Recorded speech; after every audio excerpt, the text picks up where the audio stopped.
আজকে পার্লামেন্টে আমরা কি দেখলাম? আজকে পার্লামেন্টে আমরা দেখলাম লোকসভায় বিরোধীর ঐক্যর কাছে রাষ্ট্রশক্তি, একনায়কতন্ত্রের রাষ্ট্রশক্তি, মোদীর রাষ্ট্রশক্তি ধূলিসাৎ হয়ে গেল, হেরে গেল। উইমেন রিজার্ভেশন বিল আমরা বহু আগেই দেখেছিলাম, উইমেন রিজার্ভেশন বিল পার্লামেন্টে পাস হয়ে গেছে, লোকসভা এবং রাজ্যসভায় কার্যত সর্বসম্মতিক্রমে পাস হয়ে গেছে।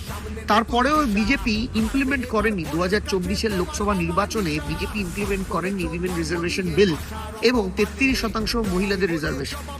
আজকে হঠাৎ করে বিজেপির মনে পড়েছে অ্যামেন্ডমেন্ট করে ডিলিমিটেশন করে উত্তরপ্রদেশ, বিহারের মতো হিন্দি বলায় সিট বাড়িয়ে দিয়ে দক্ষিণ এবং যেখানে বিজেপির ভালো সংগঠন নেই সেখানে সিট কমিয়ে দিয়ে একদম কার্যত হিটলারের কায়দায় সারা জীবনের তরে বিজেপি ক্ষমতায় থাকবে।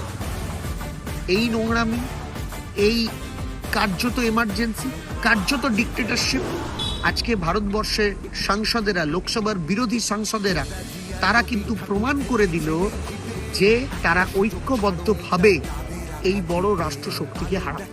ধন্যবাদ তৃণমূল কংগ্রেসকে, ধন্যবাদ মমতা বন্দ্যোপাধ্যায়, ধন্যবাদ অভিষেক বন্দ্যোপাধ্যায় সহ বিরোধী দলগুলো যারা একজোট হয়ে মোদির এই চাল, এই নোংরা চাল, এই একনায়কতন্ত্রের চাল এবং সংবিধান গণতন্ত্রকে শেষ করে দেওয়ার চালকে ধূলিসাৎ। তৃণমূল কংগ্রেস, বিরোধীরা মহিলা রিজার্ভেশনের পক্ষে। আমরা চাই মহিলারা এগিয়ে যাক। মমতা বন্দ্যোপাধ্যায়কে আমরা দেখেছি তিনি মহিলা রিজার্ভেশনেরও বাইরেও কাউন্সিলর ভোটে, পঞ্চায়েত ভোটে প্রচুর মহিলা প্রার্থী দেন, বিধানসভায় লোকসভায়ও দেন।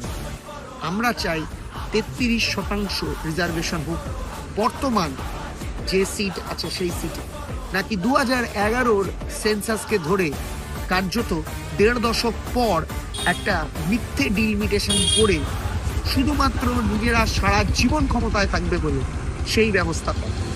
একনায়কতন্ত্র ধূলিসাৎ হয়েছে।